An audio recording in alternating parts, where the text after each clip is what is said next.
Bueno, hola a todos. Esta es otra revisión de tema de CIEMERWeb, su canal de actualización de temas de emergencias. En esta ocasión vamos a hablar de anafilaxia, por qué se produce, qué mortalidad tiene, qué hacer en los primeros minutos de atención, la detección de las complicaciones y cuál es el tratamiento de elección para evitar eventos catastróficos. Espero que se quede hasta el final y aprovechen esta revisión. La anafilaxia es una emergencia clínica que todos los profesionales de la salud debemos ser capaces de reconocer y manejar. Es una reacción de hipersensibilidad generalizada o sistémica potencialmente mortal caracterizada por la aparición aguda de síntomas que involucran diferentes sistemas de órganos y requiere intervención médica inmediata. Mucho ojo con esto, intervención médica inmediata. Aunque la tasa de mortalidad por anafilaxia sigue siendo baja, la frecuencia de hospitalización por anafilaxia inducida por medicamentos y alimentos ha ido en aumento en los últimos años. ¿Y por qué es importante este tema? Todos nos hemos enfrentado a pacientes que llegan con síntomas de urticaria después de una comida o una picadura de insecto, pero poco sabemos identificar que esta reacción puede extenderse y generar cambios hemodinámicos hasta la muerte del paciente. Puede ser difícil de reconocer porque puede imitar otras condiciones y es variable en su presentación. Y lo más temido es perder la vía aérea si no actuamos a tiempo o no sabemos reconocer los síntomas de alarma antes que pase esto. Los síntomas son muy variables, no hay demasiados datos sobre la incidencia de la anafilaxia en la población general y los que hay son difíciles comparables debido a la amplia variedad de los criterios de selección y en la población diana y por la falta de una definición universal aceptada de anafilaxia. Los datos de los pacientes que experimentaron anafilaxia revelaron que los síntomas de la piel y la mucosa ocurre en frecuencia a más del 90% de los casos, seguido de síntomas que involucran el sistema respiratorio y cardiovascular en más de un 50%. Los desencadenantes más comunes de las reacciones anafilácticas son los alimentos, los medicamentos y el veneno de hemíptero. La prevalencia de las diversas causas de anafilaxia dependen de la edad. Una de las causas típicas de reacción inducida por los alimentos en los niños son el maní, la avellana, la leche y el huevo, y en los adultos el trigo, el apio y los mariscos. Por veneno es típicamente causada por el veneno de avispas y abejas. Y los que son inducidas por medicamentos generalmente son causadas por antibióticos y medicamentos antiinflamatorios no esteroideos. Entre los antibióticos, los betalactámicos son los principales. Hay cofactores que pueden ser factores agravantes en la anafilaxia. Ejemplos son el ejercicio, el estrés, la infección, los medicamentos antiinflamatorios no esteroideos y el alcohol. En algunos casos, la causa no es obvia y la catalogamos como anafilaxia idiopática y se deben considerar investigaciones para alérgenos más raros o diagnósticos diferenciales. Se debe utilizar criterios clínicos, incluida la aparición rápida de múltiples síntomas y signos para identificar la anafilaxia en un contexto agudo. La anafilaxia es una emergencia clínica, por lo que el diagnóstico debe hacerse rápidamente. Hasta el 80% de las anafilaxias cursan con síntomas cutáneos. Sin embargo, el 20% restante cursa con presentaciones menos típicas como las que se producen exclusivamente con hipotensión o en casos raros dolor abdominal en la población pediátrica. Por tal motivo, hay 3 posibles criterios diagnósticos. 1. El inicio agudo de la enfermedad, ya sea en minutos o en horas, con afección de la piel, el tejido de las mucosas o ambos, por ejemplo, urticaria generalizada, prurito, enrojecimiento, labios hinchados, lengua o úvula, y al menos uno de los siguientes: compromiso respiratorio como disnea, sibilancia, broncoespasmo, estridor, reducción del flujo expiratorio máximo o hipoxia. También reducción de la presión arterial o síntomas asociados de disfunción de órgano blanco como la hipotonía o colapso o que haga un síncope o incontinencia. En segundo lugar, debe tener 2 o más de los siguientes que ocurren rápidamente después de la exposición a un alérgeno conocido probable para este paciente en minutos o en varias horas. O sea que el paciente debe conocer su alérgeno. Entre las que tenemos la afección de la piel, como el 80% de todas las anafilaxias, compromiso respiratorio como disnea, sibilante, broncoespasmo, reducción de la presión arterial o síntomas asociados como hipotonía o colapso, y en este caso incluimos los síntomas gastrointestinales persistentes, por ejemplo como dolor abdominal con calambres, con cólicos o vómitos. Y por tercero, la reducción de la tensión arterial después de la exposición a un alérgeno conocido para el paciente. Esto puede ser en minutos o en horas.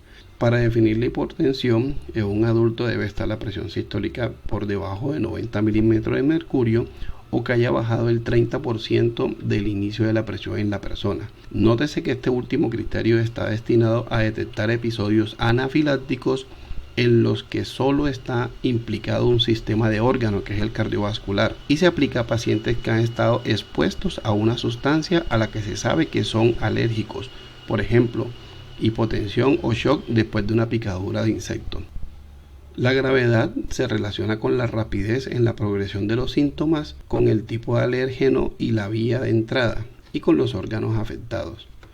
Factores propios del paciente como la edad avanzada, la presencia patológica respiratoria, especialmente el asma o cardiovascular, el tratamiento con inhibidores de la enzima convertidora de angiotensina o con beta bloqueadores, y la mastocitosis de base.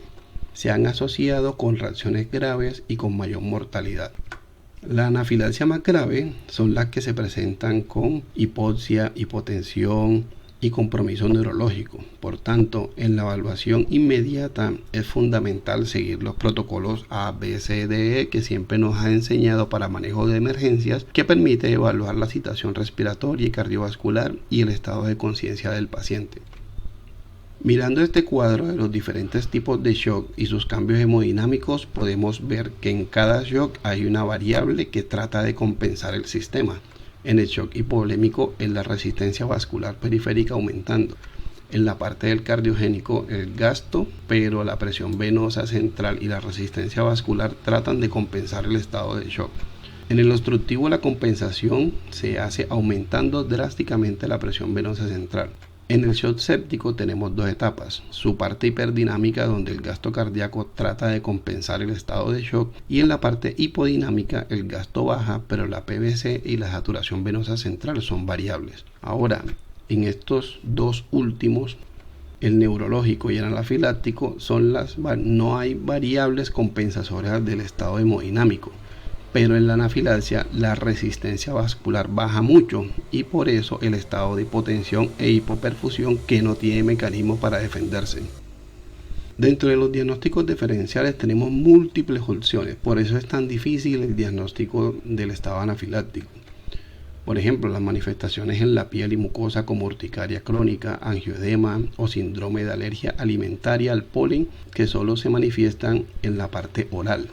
Enfermedad respiratoria como la laringotraqueitis aguda, obstrucción de vía aérea en el nivel laringio, la obstrucción de la vía aérea. Además también se puede expresar en estado asmático sin compromiso de otros órganos. Las enfermedades cardiovasculares como síncope vasovagal, embolia pulmonar, infarto agudo del miocardio, una arritmia cardíaca o el shock cardiogénico. En la parte farmacológica y tóxica, como efectos al etanol, histamina, por ejemplo, intoxicación con pescado y opiáceos.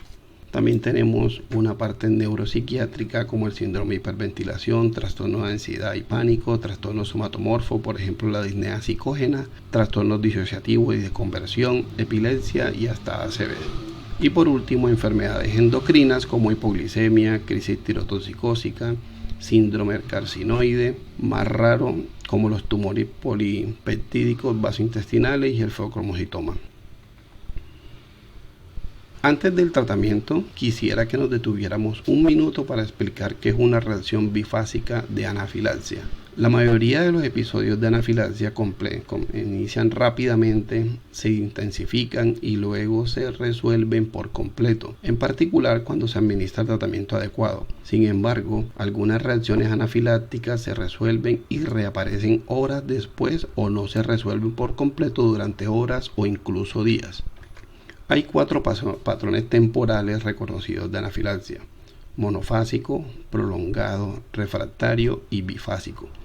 En cada patrón, los síntomas deben cumplir los criterios de diagnóstico de anafilaxis que vimos al principio. Pero, por ejemplo, en el patrón monofásico, que es el tipo más común entre el 80 y el 94% de todos los episodios, alcanza un punto máximo dentro de horas posterior al inicio de los síntomas y luego este se resuelve espontáneamente o después del tratamiento, generalmente de varias horas. En el patrón prolongado, que persiste durante horas y días sin que se resuelva claramente por completo, este es poco frecuente. Algunos expertos han sugerido que los síntomas deberían persistir durante al menos 4 horas. El patrón refractario son síntomas continuos a pesar de dosis apropiadas de adrenalina y tratamiento dirigido a los síntomas, por ejemplo, fluido intravenoso con cristaloides para manejar la hipotensión, y se aplica a reacciones que habían sido tratadas con al menos 3 dosis de epinefrina o inicio de una infusión de epinefrina.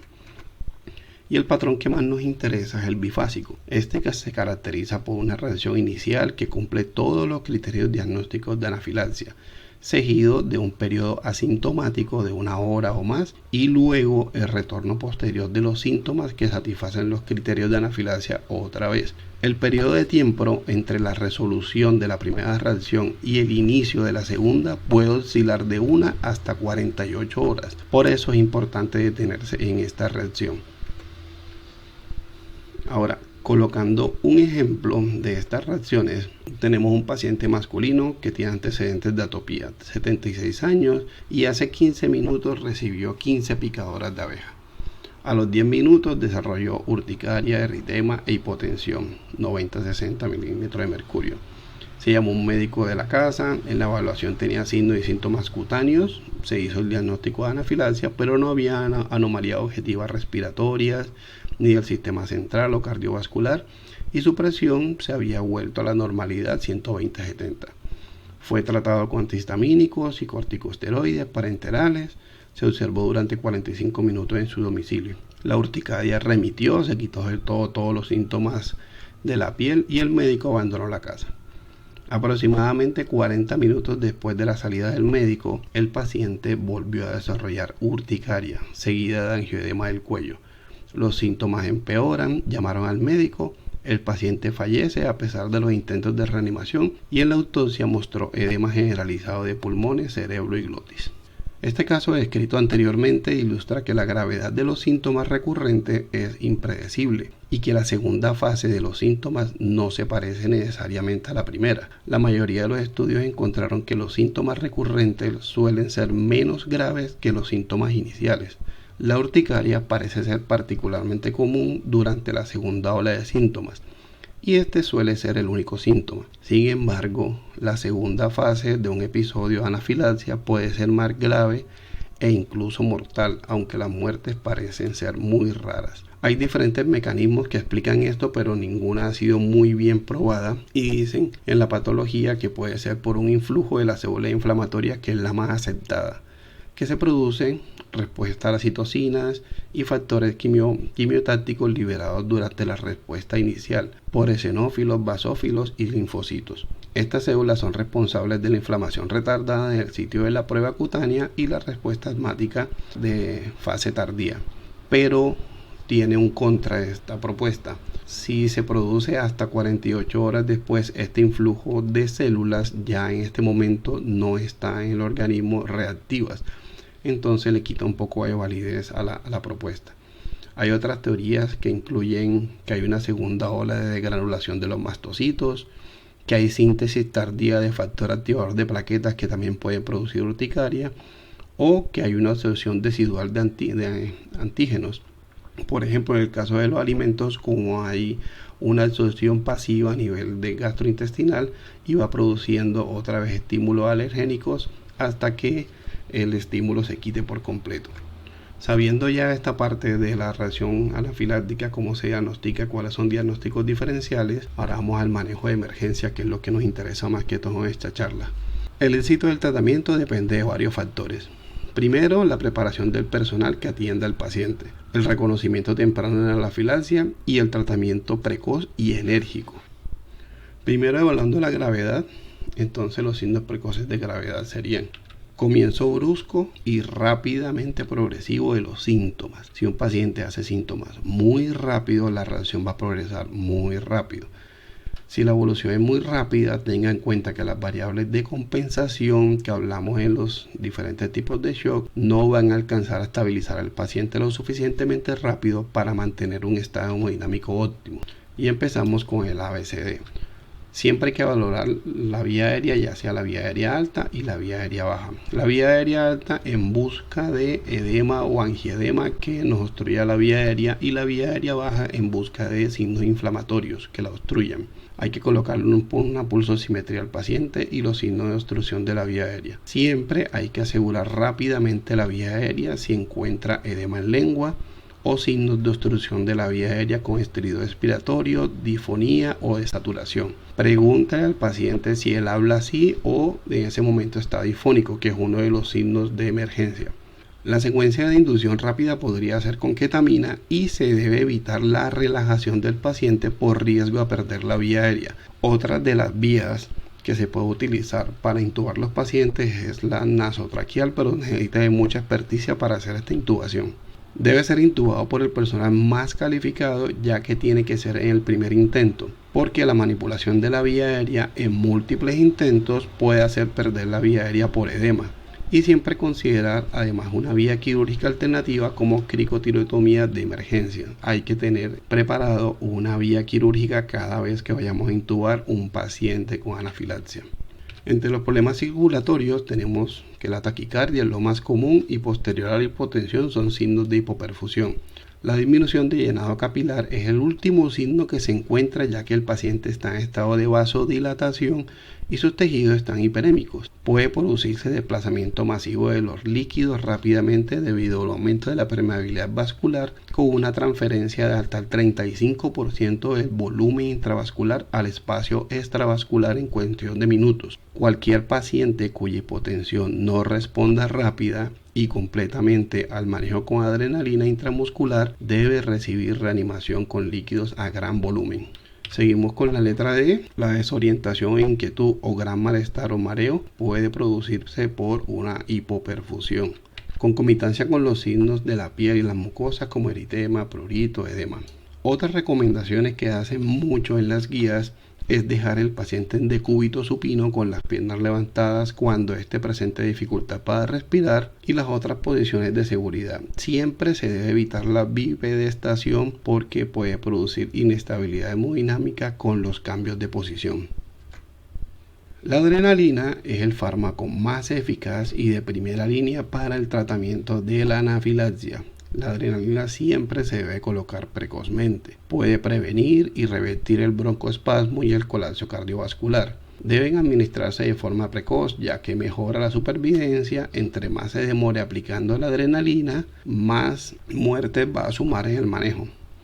En una serie de más o menos 164 muertes por anafilaxia, el intervalo de tiempo entre el inicio de los síntomas y el paro respiratorio cardíaco fue de 5 minutos en la anafilaxia iatrogénica, o sea, la que uno coloca medicamentos, 15 minutos en la anafilaxia inducida por picadura de insecto y 30 minutos en la anafilaxia inducida por alimentos. Entonces no tenemos mucho tiempo para colocar el tratamiento. Ahora, al enfrentarse con los pacientes, generalmente van a estar taquicárdicos, ya que su resistencia vascular está por el suelo y la única forma de mantener el gasto cardíaco es sacrificando la frecuencia cardíaca. La taquicardia no es contraindicación de administración de adrenalina. Los efectos terapéuticos de la adrenalina son agonistas sobre los receptores alfa-1 adrenérgicos, aumenta la vasoconstricción y la resistencia vascular periférica y disminuye el edema mucoso. Además son agonistas de los receptores beta-1 adrenérgicos, haciendo un efecto inotrópico y cronotrópico positivo. Y son agonistas sobre los receptores beta-2 adrenérgicos, que incrementan la broncodilatación, disminuyen la liberación de mediadores de inflamación de mastocitos y basófilos. La vía intramuscular es la vía de elección para administración de adrenalina en el tratamiento inicial en cualquier situación. Se obtienen unas concentraciones plasmáticas más rápidas y altas que por vías subcutáneas y presenta un mayor margen de seguridad que la administración intravenosa. El mejor sitio ya estudiado para la administración es la cara anterolateral del muslo. No hay contraindicación para adrenalina en el contexto de anafilaxia.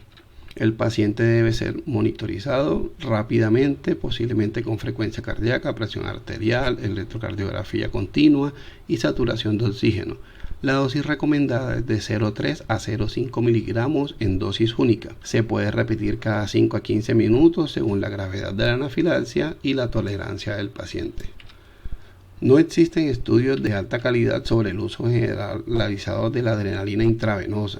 Presenta un mayor riesgo de eventos adversos graves que la administración intramuscular debido a la dosificación inadecuada o la posible potencialización con otros fármacos. Únicamente estará indicada en casos de arresto cardíaco o en hipotensión que no responda a la reposición de volumen intravenoso y múltiples dosis intramusculares de adrenalina. Para su administración hay que conseguir una dilución de 1 en 100.000, o sea, diluir una ampolla de adrenalina de 1 miligramo en 100 mililitros de solución salina. Ahora, ¿cómo colocamos esto?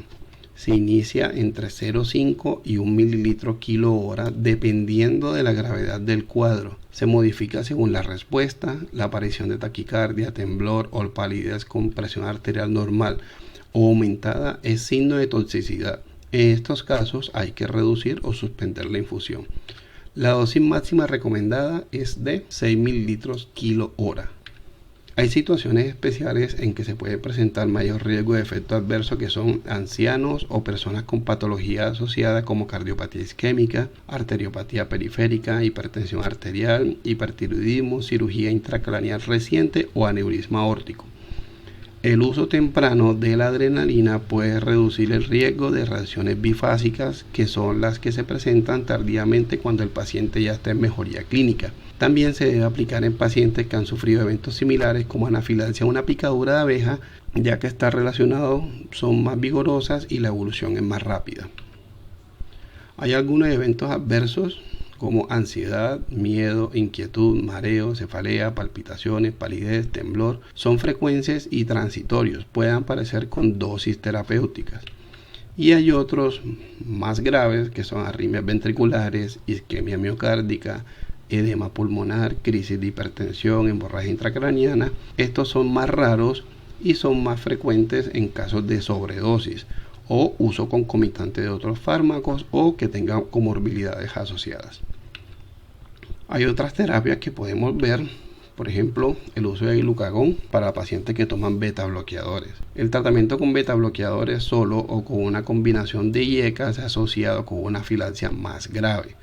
Aunque la epinefrina todavía debe usarse en la terapia primera línea, incluso en pacientes que toman beta bloqueadores, si un paciente que toma esto parece ser refractario a la epinefrina, se puede administrar glucagón porque tiene efecto inotrópico y cronotópico que no están mediados por los receptores beta. La dosis para adulto es de 1 a 5 miligramos en bolo lento durante 5 minutos. Puede ir seguido de una infusión de 5 a 15 microgramos minuto titulando el efecto.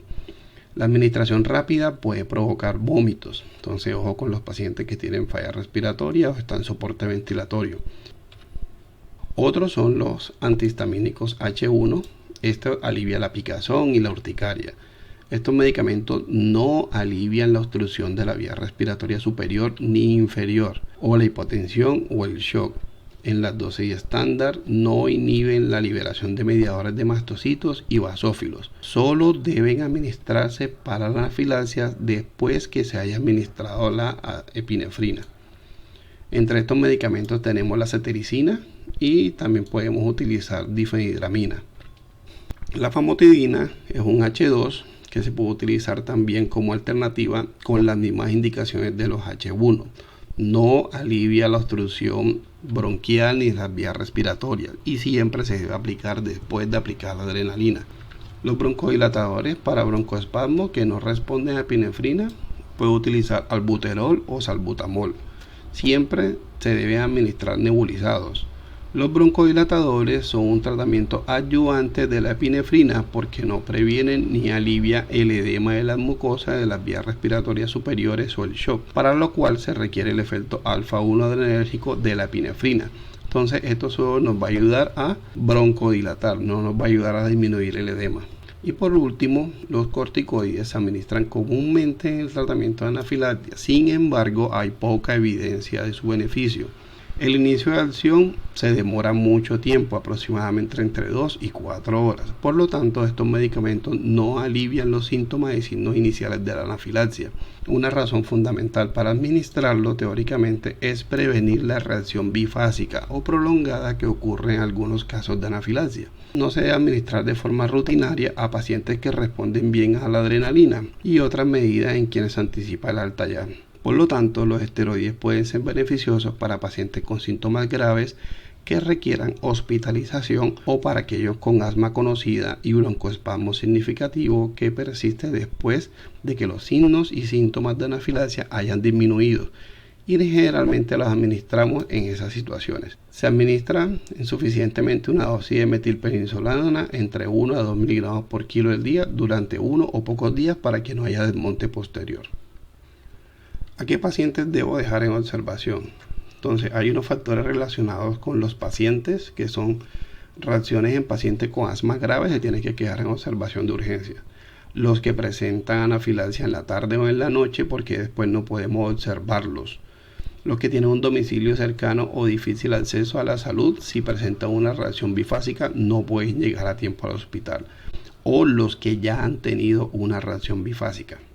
Los factores relacionados con la reacción, como afección de múltiples órganos, se queda hospitalizado, como los que comprometen el sistema respiratorio severamente, los que han recibido más de una dosis de adrenalina para el manejo inicial, o los que el género es de absorción continua, por ejemplo, los medicamentos. Ojo, siempre pensar en la reacción bifásica, siempre estén pendiente porque estos pacientes pueden hacer otra reacción y va a ser peor. Ahora, en este cuadro que les muestro se resume todo lo de la charla. Siempre el diagnóstico es un diagnóstico clínico. Los signos y síntomas más comunes son los cutáneos, ya sabemos que hasta el 90 al 80% puede ser angioedema, rubor, prurito. Y hay pacientes que no se presentan de esa manera, que son hasta el 20%. Signos de peligro son los de progresión rápida, dificultad respiratoria, los que tengan vómito, dolor abdominal, hipotensión, una arritmia, dolor en el pecho o un colapso o síncope. El manejo agudo, el primero y más importante, es la epinefrina, no lo olviden. No existe contraindicación aguda para la epinefrina en el contexto de anafilaxia. La vía aérea, definir si hay que hacer una intubación inmediata, evitar colocar el relajante muscular en los pacientes en la secuencia de inducción rápida, y si va a perder la vía aérea, siempre tratar de buscar una vía aérea quirúrgica. Siempre la debe ser el médico más experimentado y debe tratar de hacerlo en el primer intento. También oportunamente brinde epinefrina intramuscular. Ya saben cuál es la preparación, se debe administrar entre 0.3 y 0.5, o sea la mitad de la ampolla intramuscular, preferiblemente en la parte media lateral del muslo. Se puede repetir cada 5 a 15 minutos. Y si la epinefrina se inyecta por intravenosa, la mayoría de los pacientes responden 1 o 2 o 3 dosis. Si los síntomas no responden a la epinefrina, ya inicia a preparar la epinefrina endovenosa. Siempre debe colocar al paciente en decúbito dorsal y si puede elevar las piernas. El oxígeno se administra de 8 a 10 litros por minuto con máscara de no reinhalación si el paciente está desaturado, y verifique si hay que hacer intubación precoz. Colocarle bolos rápidos en los pacientes hipotensos, los que tienen la presión sistólica por debajo de 90 o que hayan bajado el 30% de su presión al ingreso. 1 de 2 litros deben infundirse rápidamente. Saben que el volumen intravascular pasa al espacio extravascular muy rápido, hasta 35% del volumen. Considerar salbutamol solo para el broncoespasmo después de haber colocado la adrenalina.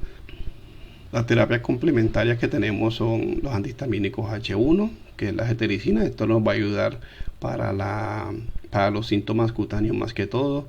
Los H2 como la famotidina. Los corticoides saben que no son para manejo inmediato, sino para pacientes hospitalizados, ni para pacientes que le vamos a dar de alta, sino para pacientes que vamos a dejar en observación. Siempre monitorizar todos los pacientes con pulsosimetría, con el visoscopio, ver cómo está el ritmo cardíaco y la producción de orina para ver la perfusión. Y en tratamientos refractarios, sabe que utilizamos la infusión de epinefrina cuando ya no ha respondido a más de 3 dosis de adrenalina intramuscular, empezando con 0.1 microgramos kilo minuto con la mezcla que les dije cómo se formaba. Considerar vasopresores. El principal vasopresor es la norepinefrina, que se puede utilizar cuando hay una hipotensión refractaria a adrenalina y a bolos de cristaloides. Y utilizar glucagón en los pacientes que toman beta bloqueadores concomitantes. Ya saben que puede producir náusea y vómito y pueden perder la vía aérea. Espero que les haya gustado este video y esperen otras revisiones más adelante, y suscríbete al canal para recibir la notificación.